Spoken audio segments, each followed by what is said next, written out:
Alhamdulillahirabbil alamin wa bihi nasta'inu ala umuri dunya waddin.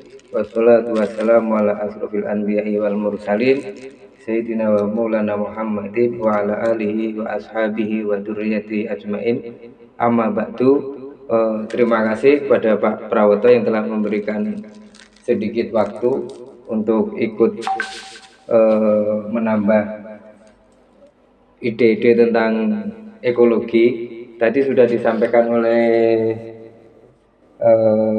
Mas Yogi tentang bagaimana Islam menyikapi tentang isu-isu lingkungan, diantaranya dari perspektif tauhid.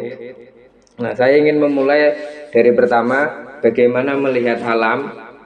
Yang pertama, kebetulan kemarin Prof. Nazaruddin Umar menulis sebuah opini di Kompas.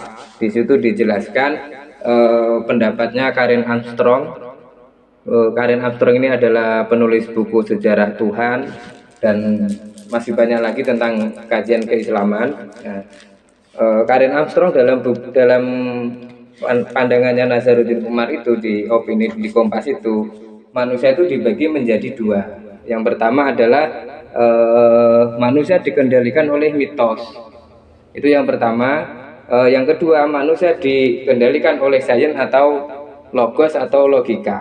Nah, yang pertama adalah manusia yang dikendalikan oleh mitos. Ini menurut Karen Armstrong itu lebih dekat dengan alam. Karena apa? Mereka melihat alam sebagai partisipan. Alam menjadi partisipasi dalam menyelesaikan masalahnya, semua hal yang berkaitan dengan kehidupannya.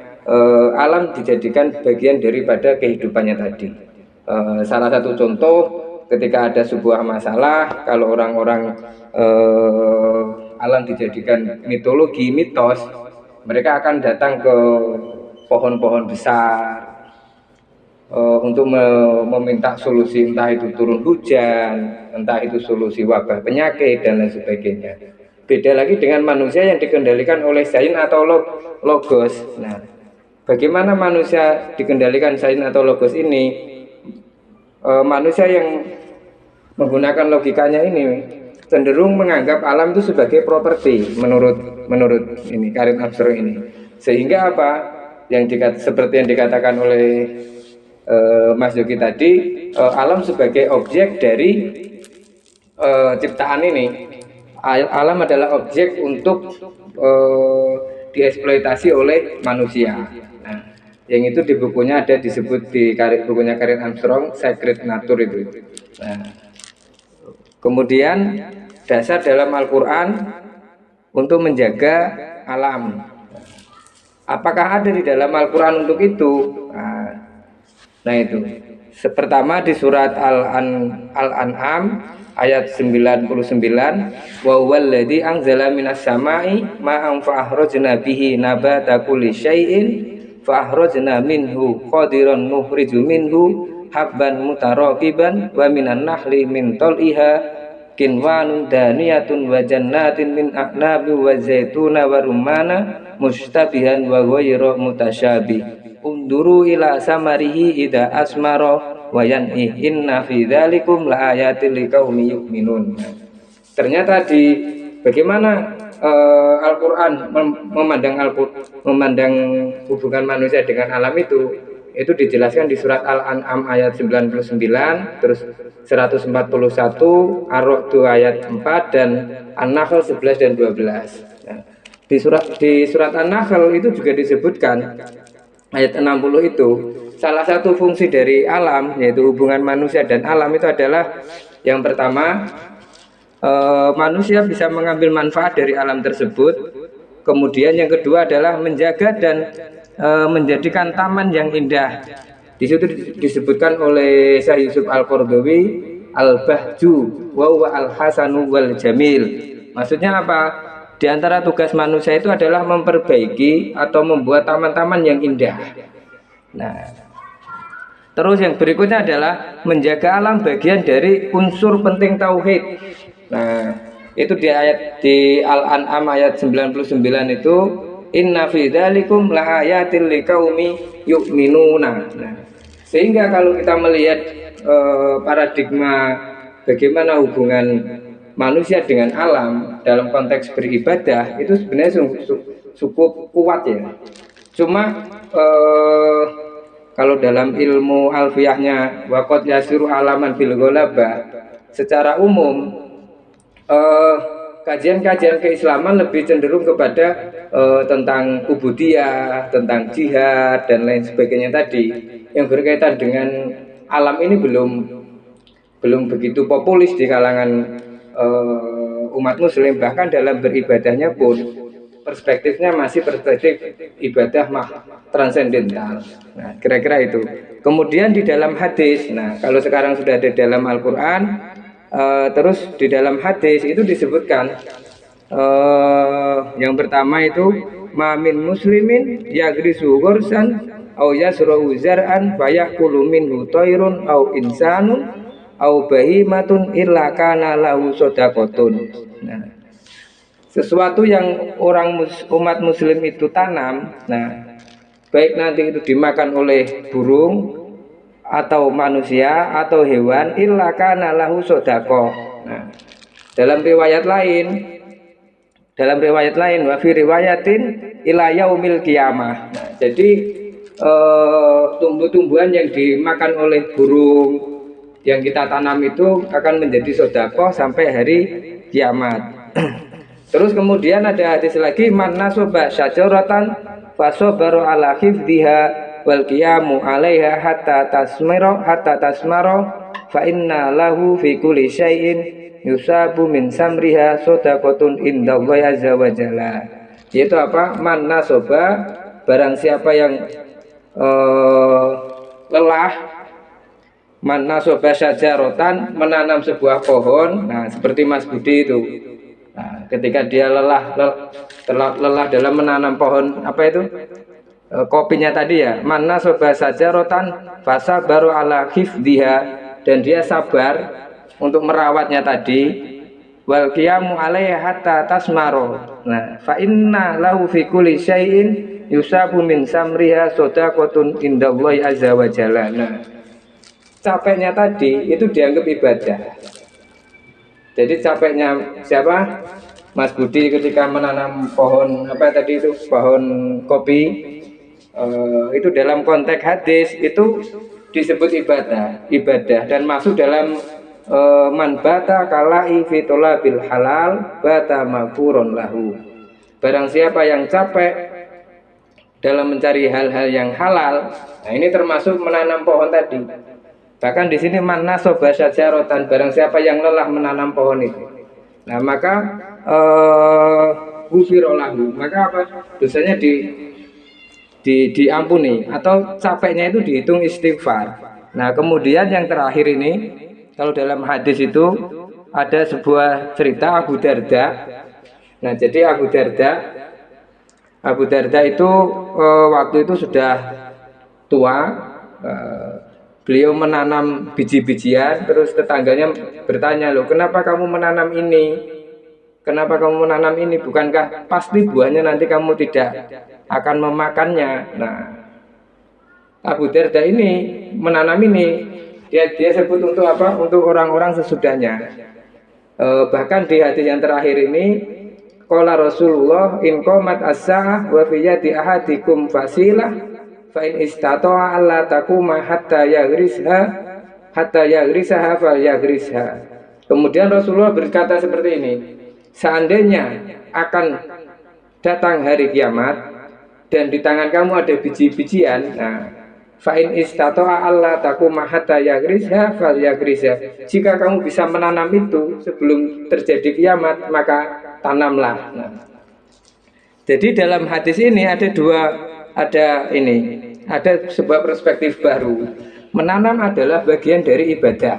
Pertama itu, hasil tanaman yang diambil manfaatnya orang lain atau hewan bagian dari sedekah. Nah, kemudian menanam pohon bagian dari amal jariah yang terus mengalir. Dan ini yang mungkin belum populer ya. Ketika kita ingin kalau sesuatu yang akan terputus pahalanya. Ini ada yang tidak terputus. Di antaranya apa? Ya merawat alam tadi, atau dalam artian menanam pohon. Jadi pahalanya bagaimana dengan dengan membangun tempat-tempat ubudiyah, itu hampir sama seperti cerita Abu Darda. Ketika beliau sudah tua, beliau memilih menanam pohon. Ketika ditanya, loh bagaimana? Pasti pohon ini ketika sudah berbuah, jenengan sudah wafat. Jawabannya, inilah sedekah saya. Nah, yang mana sedekahnya ini bisa lebih umum ya.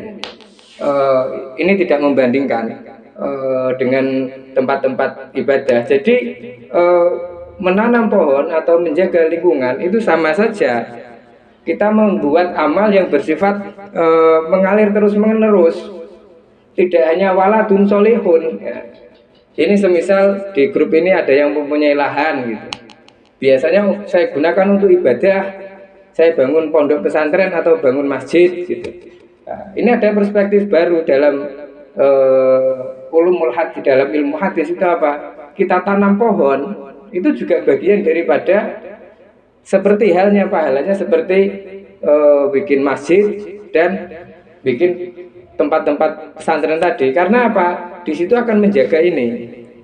Nah, sehingga kalau ini yang perlu dipopulerkan ya di kalangan teman-teman ISMU ya.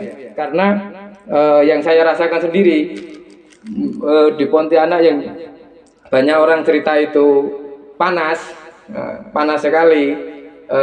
Ternyata saya ada teman kebetulan orang Pontianak kerjanya di Bojonegoro. Dia bercerita, kok bisa ya sekarang Bojonegoro lebih panas daripada Pontianak gitu Pak. Nah, kemudian saya mengutip apa yang disampaikan oleh Prof. Nazaruddin Umar, hubungan manusia dan alam. Selama ini alam adalah komoditas. Alam adalah komoditas. Nah, bahkan di bukunya Karen Armstrong itu dia menyalahkan bahwasanya agama samawi, yaitu agama Kristen, agama Yahudi, agama Islam yang mempunyai konsep ketuhanan transendental, yaitu menuju ke atas tadi dengan sifat-sifat Tuhan, itu justru berpotensi merusak alam, yaitu apa? Memposisikan manusia sebagai khalifah ini. Jadi memposisikan manusia sebagai khalifah dan menjadikan alam sebagai komoditas, ini adalah bagian daripada menurut Karen Armstrong tadi, bagian daripada perusakan alam itu tersendiri. Nah, kemudian sehingga apa? Di bukunya Prof. Nazaruddin Umar tadi itu memberikan saran agar ekologi itu ekoteologi itu menjadi bagian penting dari kesadaran untuk menjaga lingkungan.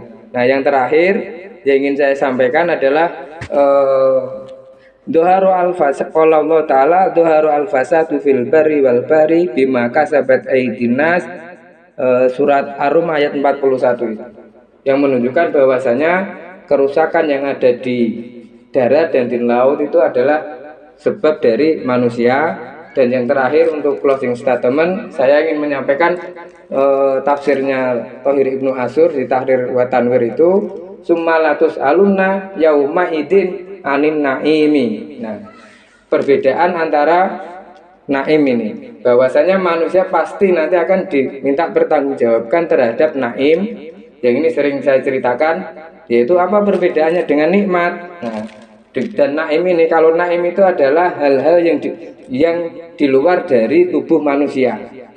Nikmat-nikmat yang di luar dari tubuh manusia. Ini bisa berupa apa? Udara, bisa berupa makanan, bisa berupa banyak hal. Bahwasanya hal itu nanti akan dimintai pertanggungjawabannya. Yang dimintai pertanggungjawabannya adalah naim, bukan nikmat. Kira-kira di situ. Sementara terima kasih, kurang lebihnya minta maaf. Semoga kajian ini menambah semangat untuk ekoteologinya lebih kuat lagi. Kira-kira gitu. Menambahkan perspektif bahwasanya ibadah menanam itu juga seperti waladun soleh gitu. Selama oksigennya masih kita minum, maka posisi pohon ini adalah seperti waladun solihun. Terima kasih. Assalamualaikum warahmatullahi wabarakatuh. Waalaikumsalam warahmatullahi wabarakatuh. Kita kasih plus semuanya. Yang online boleh kasih resennya sama Dok yang di hotel. Terima kasih yang sudah hadir online. Semoga apa yang disimak hari ini bisa menjadi arah hikmat dan ilmunya. Ada beberapa hal yang penting, yang salah satunya adalah yang mungkin tidak begitu populer di saya lah, terutama bukan di teman-teman mungkin sudah populer ya, tentang biasanya anggapan amal jariah yang terus-menerus itu kan hanya bangun masjid, anak yang soleh ilmu bermanfaat, itu juga iya, tapi menanam ternyata juga bagian dari itu, karena menanam itu bagian yang tak terpisahkan. Terima kasih teman-teman.